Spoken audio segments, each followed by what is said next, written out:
오늘 말씀은 에스겔서 32장 1절에서 16절 말씀입니다.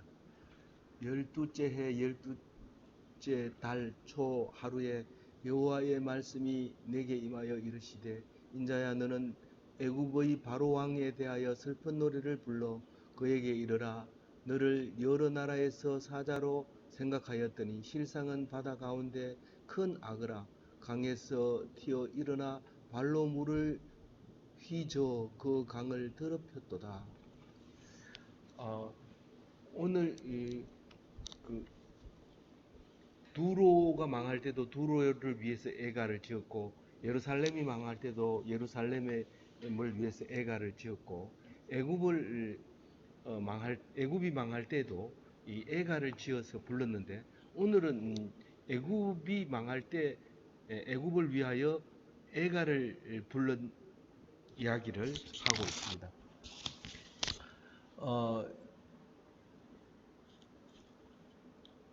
날짜가 12월 12일이니까 12년 12월이니까 이제 포로되어 온 지 바로 멸망하는 예루살렘이 멸망하는 해에 이 말을 듣게 됩니다. 이 말을 듣는 것은 이집트에서 하나님이 바벨론 포로로서 하나님이 말씀하시는 에스겔에 대해서 에스겔에게 하는 말이기 때문에 애굽은 애굽에서 멸망하니까 바벨론 사람들이 그때 다 떠났다는 걸 알게 되죠. 알고 이 말씀을 하게 됩니다. 그러니까 망하는 연도하고 말씀 받은 연도하고 지금 같다고 보면 되는 거죠. 그래서 그 인자야 부를 때 이제 에스겔을 그렇게 부르는 거죠. 그래서 너는 애굽의 바로 왕에 대하여 애가를 불러라 그렇게 얘기를 합니다. 근데 많은 나라가 이집트가 사자라고 생각하고 사자가 오면 다 몸을 사리고 두려워하고 그랬는데 자세히 보니까 망할 때가 돼가지고 가만 보니까 이게 사자가 아니고 이 바다 가운데 큰 악어라고 얘기를 합니다. 표현은 이제 사자, 바다 가운데 큰 악어 이걸 이렇게 말하면 엄청 큰 거를 이제 우리가 상상할 수 있지만 그러나 사실상 이렇게 자세히 들여다보니까 나일강에서만 잘난 체하고 결국은 그 물을 흙탕물을 만드는 거예요. 그러니까 우리가 어떤 지도자가 있다고 합시다. 그 지도자가 밖에서 봤을 때는 굉장히 힘이 있고 영도력이 있을 것 같은데 딱 가까이 가보니까 썩어 있는 거예요. 엉망이 돼 있는 거예요. 구정물인 거예요. 가만 보니까 발길질을 해가지고 그냥 물이 더럽힌 거예요. 다른 말로 얘기하면 갑질이 이만저만이 아닌 거예요. 뭐 공의도 없고 정의도 없고 자기 하고 싶은 대로 하는 게 문제가 아니라 그냥 이게 그냥 질서가 자체가 안 잡혀 있는 거죠. 그러니까 사자로 생각했던 것이 악어였는데 그것도 강에서 뛰어놀면서 강을 더럽힌 악어였다는 사실을 2절에 말하고 있습니다. 그러면서 이제 이 악어를 내가 죽이겠다, 멸하겠다는 거죠. 없애겠다. 그러니까 너희들을 울어라 이 말입니다. 그래서 어떻게 죽일 건데요? 3절에 이렇게 얘기합니다. 주 여호와께서 이같이 말씀하셨느니라 내가 많은 백성의 무리를 거느리고 내 거물을 네 위에 치고 그 거물로 너를 끌어올리리로다. 이 에스겔의 그런 비유가 많고 현실에 사용하는 용어를 사용하다 보니까 이 말 한 절 안에서도 비유로 갔다가 현실로 갔다가 하나님께로 갔다가 백성 쪽으로 갔다가 막 이렇게 움직이기 때문에 정신을 차리고 읽어야 되는데 하나님이 많은 백성의 무리를 데리고 가가지고 그 악을 잡아오겠다 이런 말로 표현을 하고 있는데 많은 백성이라고 하면 이 느부갓네살이 이집트를 공격하기 위해서 많은 백성을 데리고 가는 걸 얘기하는데 그게 꼭 바벨론 사람들만 데리고 가는 게 아니라 주변에 있는 용병들이라든가 주변에 있는 의용군이라든가 의병대를 데리고 가는 거죠. 그러니까 많은 백성들이 이집트를 향해서 무기를 들고 갑니다. 가지만은 그 하나님은 그렇게 말하지 않고 거물을 이렇게 악어를 잡기 위해서 거물을 치는 그런 표현 방법으로 말을 하고 있죠. 그래서 거물을 딱 쳐서 악어가 딱 걸리면 그걸 끌어서 육지로 끌어오겠다 그 말입니다. 이 악어가 육지로 올라오면 힘을 못 씁니다. 물 속에서는 뭐 당해낼 거 없지만은 그렇게 강하지만 끌어올리면 이제 힘을 못 쓰는데 4절에 보면 내가 너를 물에 버리며 덜에 던져 공중의 새들이 내 위에 앉아 있게 할 것이며 온 땅의 짐승이 너를 먹어 배부르게 하리로다. 우리가 그 자연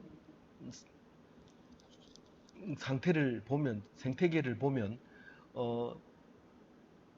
그 사자가 얼룩말을 잡아먹는 거 보면 안쓰럽고 이거 좀 없을 수 없을까? 자연스럽게 그냥 편안하게 살 수 없을까? 이런 마음이 안 들지 않습니다.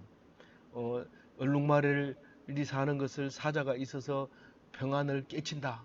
이렇게 생각을 하고 있지만은 사실은 그 얼룩말을 다 잡아먹는 건 아니거든요. 한 마리 잡으면 사자가 먹고 남으면 하이에나가 먹고 남으면 독수리가 먹고 그거 먹고 남으면 다른 부엉이들이 먹고 이렇게 먹게 돼 있는데 하나가 죽음으로써 여럿을 살리는 그런 모습을 볼 수 있습니다. 그런데 이 악어를 잡아가지고 물가에다가 내놓으면 거기 날짐승, 들짐승들이 배불리 먹을 수 있고 그렇게 살 수 있게 된다.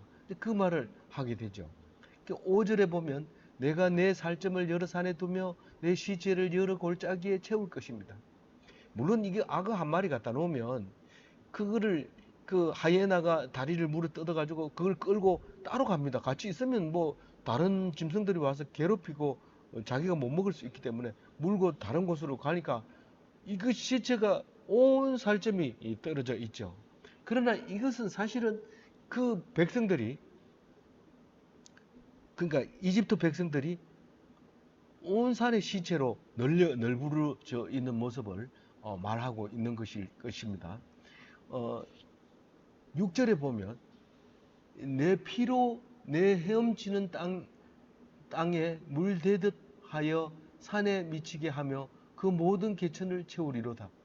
참 이 말을 번역하기 힘들어서 이렇게 했지만 우리는 읽을 때 이렇게 읽어야 되죠. 네 피가 흘러서 물 대신 강이 되게 하고 산까지 오르는 개천에서 헤엄치게 하리라. 뭐 엄청난 얘기를 하고 있는 거죠. 표현을 하자면 그 말을 하고 싶은 거죠. 그래서 6절을 그렇게 표현하면서 내가 너를 불 끄듯 할 때에 하늘을 가리어 별을 어둡게 하며 해를 구름으로 가리며 달이 빛을 내지 못하게 할 것이며. 우리가 화재가 나서 소방관이 가서 불을 끕니다. 불을 끄지만 거의 대부분 불을 끄는 동안에는 연기가 시커멓게 올라가서 하늘을 덮은데 그만 해가 안 보입니다. 이 밤일 경우에는 별이 안 보이고 낮일 경우에는 해가 안 보이고 달이 있는 때는 달도 안 보입니다. 그렇게 깜깜하게 되는데 이집트에 바빌론 군대가 올 때 칼로 가지고 사람만 골라서 찔러 죽이겠습니까? 집을 그냥 통째로 불을 태워버리고 그 안에 들어있는 짐승까지도 다 태워버리고 그 세간살이 이런 거 다 태워버리죠. 미련 없이 버리죠. 그런 모습을 지금 말하고 있는 것이죠. 그리고 8절에는 하늘의 모든 밝은 빛을 내가 내 위에서 어둡게 하여 그 어둠을 내 땅에 베풀리로다. 여호와의 말씀이니라. 그렇게 얘기합니다. 하늘의 모든 빛을 깜깜하게 해서 땅 위에 밝은 빛이 없도록 그렇게 만들어 버립니다. 뭐 타고 나면 또 안 타는 것도 재가 묻어가지고 못 쓰는 것처럼 보여집니다. 그런 상황으로 만들어져 버립니다. 영화 아바타라고 하는 영화를 보면은 그 성령이 충만할 때는 그게 너무나 환상적이고 음악이나 그 분위기가 너무 더 이상 좋을 수 없습니다. 정말 우리가 천국에 가면 그와 같은 일 수 있습니다. 그런데 전쟁이 일어나면 그것은 시커멓게 타버리고 거을러 버리는데, 마치 우리가 마루걸레로 바닥을 청소하고 그 걸레가 모아가지고 던지면 그 걸레가 모여 있는 곳에 가면 아주 냄새도 나고 지저분하고 가까이 가기 싫은 그런 상황으로 바뀌어 버립니다. 그런 아주 형편없는 상황으로 만들어져 버리겠다고 하는 것이죠. 하나님께서는 그렇게 아름답게도 하시지만 그렇게 깜깜하게도 하신다 하는 사실을 말씀하고 있습니다. 9절에 보면 내가 내 패망의 소문을 여러 나라 곧 내가 알지 못하는 여러 나라에 이르게 할 때에 많은 백성의 마음을 번뇌하게 할 것임이요. 그 이집트가 망했다는 소식을 온 세계가 듣게 될 텐데, 이집트 이러면은 최고의 나라, 사람들이 다 이집트에서 왔다고 하면 덜덜 떠는 그 소식을, 그 나라가 망했다, 바벨론이 다 가가지고 망가뜨렸다, 그렇게 생각하면 우리는 바벨론에 붙어야 되느냐, 이집트의 물건을 다 버리고 다 태워버려야 되느냐, 그런 마음이 잠을 못 자게 만들고 걱정스럽게 만들어 버리는 겁니다. 우리가 이제 퇴직을 얼마 안 남게 두고 몇 달 안 남겨놓고 있지만, 그래도 이 학교가 어렵게 된다는 소식을 듣게 되면 우리가 내가 여태까지 잘한 건가, 또 잘하고 있었던 건가, 또 그냥 아무 없이 그냥 시간이 지나면 되는 건가, 이런 마음을 번민하게 되는 것처럼, 그러나 학교가 잘 되면 그러면 퇴직을 두고도 또 학교를 그리워하고 또 무슨 일이 있으면 소식을 궁금해하고 그렇게 할 텐데, 이렇게 소식을 들었을 때 많은 백성들이 마음이 번뇌하게 하는 것은 그와 같은 생각일 겁니다. 그리고 10절에 보면, 10절을 같이 읽어볼게요. 내가 그 많은 백성을 너로 말미암아 놀라게 할 것이며 내가 내 칼에 그들의 왕 앞에서 춤추게 할 때에 그 왕이 너로 말미암아 심히 두려워할 것이며 내가 엎드려지는 날에 그들이 각각 자기 생명을 위하여 무시로 떨리로다. 거기 보통 그 왕들이 다른 나라 왕을 초빙해서 흥건히 마시고 흥이 겨워서 춤을 추게 될 때 항상 마지막에는 춤을 춥니다. 이제 어느 정도 마셨고 할 얘기도 어느 정도 했으니까 여러분들의 흥을 위해서 춤을 추겠습니다. 그리고 아름다운 몸의 율동을 여자들이 춤을 춥니다. 여자들이 춤을 추고 뒤이어서 칼춤을 추게 되는 게, 이게 표준적으로 내려오는 이제 순서가 그런 거예요. 거의 옛날 2500년 전이나 얼마 전에 있었던 로마 시대나 마찬가지로 결국은 칼춤을 추게 되는데, 이 칼춤을 출 때 그 칼을 가지고 사람을 직접 죽이는 겁니다. 보통 죽이는 것을 연기를 하지만 보통 일반적으로 평화 시대 때는 많은 왕들을 갖다 놓고 칼을 가지고 사람을 죽이는 흉내를 내면 다른 왕들이 이게 마음을 놓아야 될 잔치가 아니구나 하고 정신을 차리고 그게 끝나면, 잔치가 끝나면 조용히 돌아갑니다. 그러나 이 칼춤을 안 추고 그렇게 되면 왕들이 망령을 떨고 왕들이 그냥 엉뚱한 짓을 하고 또 싸우고 이런 일을 실수를 하기 때문에 아주 분위기를 이렇게 험악하게 마무리를 지어주는 경우가 많이 있는데, 영화에도 보면 실제로 죽여버리는 거죠. 실제로 사람을 죽이고 피를 흘리고 이런 것을 보면 그 구경하던 왕들이 깜짝 놀라면서 두려워하는 거죠. 사람의 목숨이라는 게 좋다고 하면 계속 좋은 게 아니라 그렇게 좋아도 죽을 수밖에 없구나 하는 것을 생각하게 하는 그런 이야기를 하고 있습니다. 그래서 많은 사람들이 이집트가 죽는 것이 칼춤추다 죽는 것처럼 그렇게 보이는 거예요. 그래서 놀라는 거예요. 야, 이집트 그러면 태평성대하고 모든 것이 거기 가면 만사가 형통하리라고 생각했는데 그 나라가 망한다고 하는 것은 다른 나라는 벌벌 떨 수밖에 없는 이 무시로 떤다는 건요. 그냥 가만히 있는데 아이고 이집트가 왕이 죽었대요. 이집트가 거기에는 다 바벨론 사람만 갔대요. 뭐 그리고 계속 소식이 오는데 뭐 시도 때도 없이 연락이 와가지고 사람을 놀라게 만드는 그 이야기를 하고 있는 거죠. 11절을 읽어보겠습니다. 여호와께서 이와 같이 말씀하셨느니라. 바벨론 왕의 칼이 내게 오리라 이랬습니다. 하나님이 이집트를 망가뜨리는데 그 도구로 바벨론 왕을 쓰는데 바벨론 느부갓네살 왕의 칼을 가지고 이집트로 와서 멸망하겠다 그런 말을 하죠. 그러면서 나는 네 무리가 용사 곧 모든 나라의 무서운 자들의 칼에 엎드려지게 할 것이며 그러니까 네 무리라고 하는 것은 이집트 사람들을 얘기하는 거고 나는 하나님이라는 말이고 하나님은 이집트의 군사들을 칼에 엎드려지게 하는데 누가 엎드리게 한다고요? 용사와 모든 나라의 무서운 자들이 그 용병들을 데리고 가는 거죠. 모든 나라 이 바벨론 사람만 데리고 가는 게 아니라 모든 나라에 차출돼 가지고 힘센 사람들을 붙들어 가지고 가가지고 사람들을 죽이는데 그 이집트 사람을 그렇게 죽이겠다는 거예요. 그들이 애굽의 교만을 패하며 그들이 누구냐면 용병들이죠. 용사들이고 무서운 자들이죠. 거기 가서 엄청 교만했어요. 이집트 사람 이러면 대단했는데 그거를 그렇게 못하게 만들어 버리겠다는 거죠. 그 모든 무리를 멸하리로다. 그렇게 말하면서 13절에 내가 또 그 모든 짐승을 큰 물가에서 멸하리니 사람의 발이나 짐승의 굽이 다시는 그 물을 흐리지 못할 것이며 이제 그 악어를 잡았는데 물을 흐리는 악어를 잡았는데 무트로 들고 나와서 이제 새들이 다 뜯어 먹었어요. 그런데 그 악어 말고 그 무리들을 강 안에서 잡는 것이 아니라 강물 속에서 잡는 게 아니라 전부 물가로 나와서 거기서 다 죽이는 거예요. 그럼 물이 어떻게 될까요? 깨끗하죠. 그 악어도 없고 거기에 사는 물 그게 없으니까 깨끗해집니다. 그래서 물을 흐리는 사람이 없게 되는 거죠.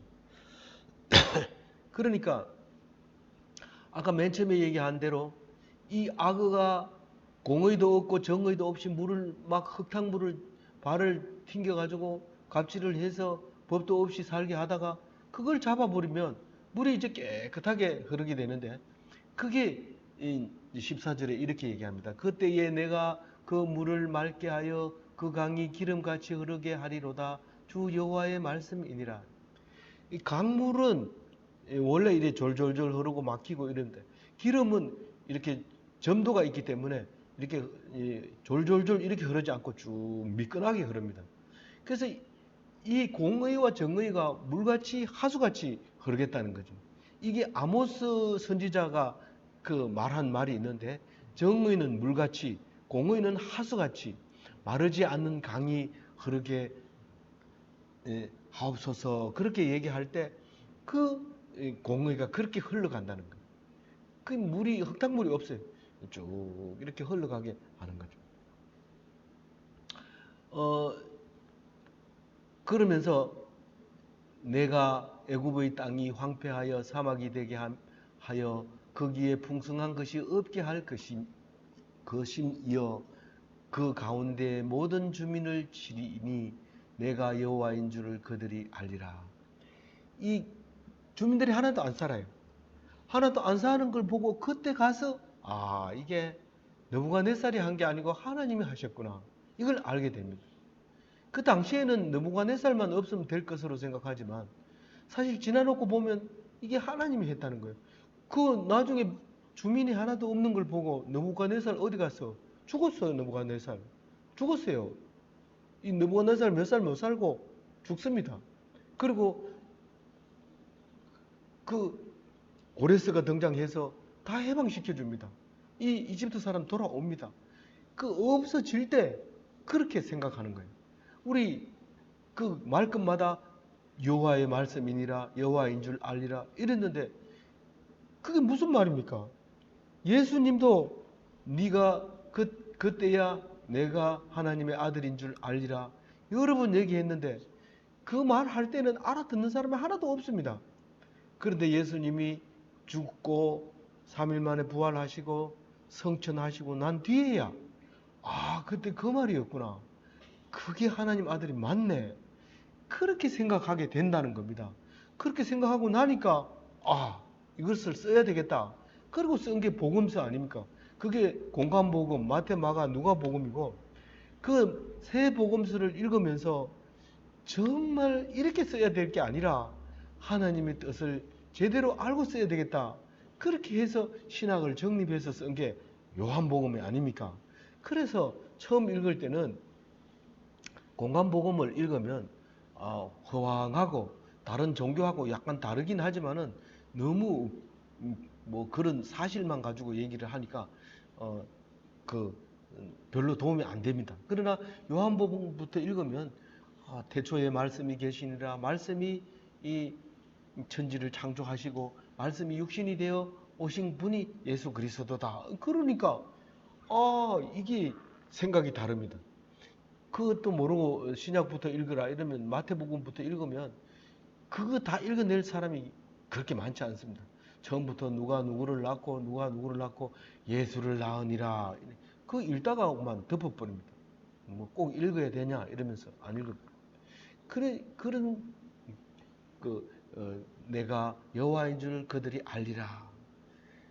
그러면 이걸 안 쓰고는 모릅니까? 우리가 안 쓰고도 우리나라에 기독교가 들어오기 전에 있었던 일들을 다 이래 보면 우연히 된 거 아닙니까? 우연히 된 거 아닙니다.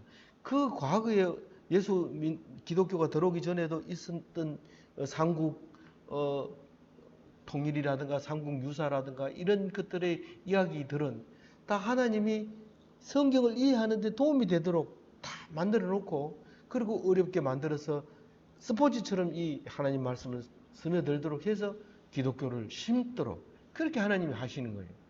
근데 그걸 모르고 그냥 내가 열심히 해서 예수 믿었지 이렇게 하는 게 아니죠. 하나님이 하십니다. 그래서 우리는 그렇게 많은 사람들이 교회 다니다가 교회 소리가 푹 줄어들어도 이상하게 여길 것이 아닌 것은 하나님이 그렇게 하신다는 거예요. 그래서 성경 말씀 읽어보면 내가 말했고 내가 이루었다. 내가 말했고 내가 이루었다. 이 말이 전부 다인데 그 말을 사이사이에 넣어놓으니까 그건 안 읽고 다른 것만 자꾸 읽으니까 성경이 소설보다 재미없다. 이렇게 얘기하는 거죠. 15절 읽어보면 그 15절 읽고 마지막 절 16절 읽고 마치겠습니다. 이는 슬피 부는 노래이니 여러 나라 여자들이 이것을 슬피 부르며 애국과 그 모든 무리를 위하여 이것을 슬피 부르리로다. 주 여호와의 말씀이니라. 왜 여자들이 애가를 불러야 될까요? 오늘 이 말씀을 보면요. 남자들은 주로 일을 위해서 살아갑니다. 일을 위해서. 그건 여자들이 일하면 안 됩니까? 일을 해도 되지만 남자는 원래 일을 하고 여자를 부양하고 여자가 자식을 낳게 해주고 그렇게 하는 것이 그 여자와 남자가 다른 거죠. 그래서 남자는 일이 없으면 못 삽니다. 여자는 처음부터 일 없이 살았지만 남자는 일이 없으면 못 삽니다. 그래서 늘 싸워서 이기는 게 중요하고 일이 있어야 여자를 데리고 오고 이런 겁니다. 옛날에는 싸워서 여자를 데리고 오지만 지금은 일을 많이 해서 여자를 편안하게 데리고 옵니다. 근데 여자는 아무리 그래도 이 남자가 죽어버리면 산 사람하고 또 살아야 되고 또 아무리 그래도 이 남자가 돈을 벌어다 주다가 돈 안 벌어주고 갚으려고 돈 벌어다 주는 사람이 오면 그 사람하고 살아야 되고, 그게 여자입니다. 그러니까 다른 말로 얘기해서 여자는 아기를 형편이 되면 아무리 나쁜 사람이 나에게 임신을 시켜주더라도 일단 임신이 되면 그 아이를 기를 수밖에 없는 게 여자의 생리입니다. 그래서 그 아이를 길러가지고 살게 되는데, 그 여자가 아기를 가지려면 예뻐야 됩니다. 아름다워야 됩니다. 그러니까 여자는 일을 하는 것보다는 아름다움을 만드는 것이 여자의 할 일입니다. 그래서 왜 슬피 우느냐 하면, 그렇게 부유하게 아름답고 나를 지켜줄 줄 알았던 이집트가 망했다는 것은, 남자는 오히려 강한 사람이 죽으면 속으로 기뻐합니다. 그러나 여자는 강한 사람이 죽으면 나를 그렇게 지켜주던 사람이 죽었다고 웁니다. 그래서 자세히 상갓집에 가서 우는 소리를 들어보세요. 여자들이 어떻게 우느냐면, 나를 어떻게 살으라고 먼저 죽었냐고 이렇게 울어요. 대부분 다 여자들은 그렇게 울어요. 이 못된 사람아, 나 혼자 놔두고 어떻게 죽느냐 이렇게 말합니다. 그건 여자가 다 그런 거예요. 그거를 이제 여자가 부르는 거예요. 이 이집트의 애가를 여자들이 슬피 부르는 거예요. 그 얘기를 하고 있는 거예요. 그래서 여자가 부르는 애가는 애굽에 있는 모든 백성들과 그 무리들을 위해서 슬피 부르게 된다. 그렇게 얘기를 하고 있습니다.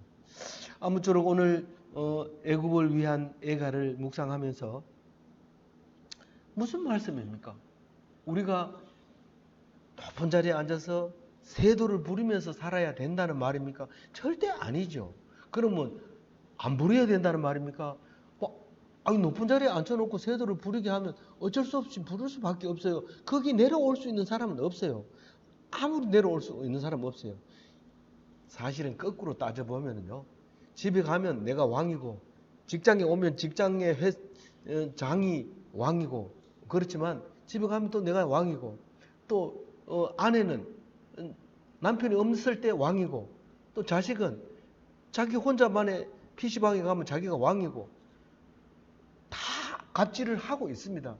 그러나 남이 하는 것은 갑질이고 자기가 하는 것은 정당한 것 뿐이지 다 똑같습니다. 그런데 내 눈에 보이는 사람이 갑질을 하고 높은 자리에 앉아 있다고 해서 공의와 정의가 없다는 게 아니라, 하나님은 공의와 정의를 하수같이 흘리고 있는데 우리가 성경을 안 보니까 그건 모르는 거고, 그러니까 불평불만이 일어나는 거고 원망하는 거죠.